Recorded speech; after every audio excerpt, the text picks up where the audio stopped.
Waqt li hu normali li l-perjodu kontributorju għal pensjoni jiżdied kultant żmien, l-argumenti fallaċi tal-Partit Nazzjonalista dwar iż-żieda ta' sena waħda għal dawk li twildu mill-1976 il qudiem jikxef l-ipokrazija tiegħu.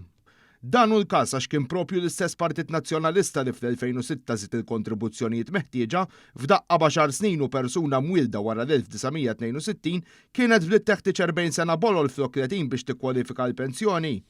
Dakinhar 2000 mara miż-żewġa kienu tilfu dritt tal-pensjoni b'mod awtomatiku waqt li eluf oħrajn tnaqsulhom il-prospetti tal-pensjoni li kellhom jissewwew fl-aħħar 11-il sena ta' gvernijiet laburisti.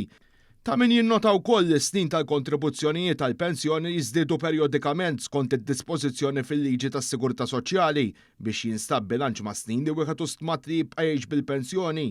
Iżda żjed minn hekk il-Partit Nazzjonalista fil-Gvern kienu kollu l-rata tal-klass tal-bolla minn 8.3% għal 10% 24 sena ilu. Minn barra hekk il-gidba tissa li l-età tar-ritirar kienet qed togħla b'sena minħabba li issem bżonn 42 sena kontribuzzjonijiet flok 41 sena ma setgħetx tkun iżjed ironika ġejja mill-Partit Nazzjonalista. Fil-fatt kien il-Partit Nazzjonalista fil-Gvern iżid l-età tal-pensjoni għal 65 sena fl-2006.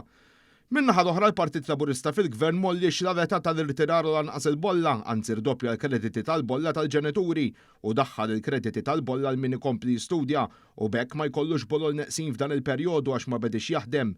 Ma dan kien Gvern Laburista li rrikonoxxa l-bolol imħallsin minn dawk qabel għal 18 sena, elimina l-inġustizzja li ħoloq il-Partit Nazzjonalista fl-2006 bejn il-pensjonanti li twildu qabel u wara l-1962 u neħħa l-pensjonijiet mill-friża u wara l-2013 żiedhom għal 10 darba konsekuttiva.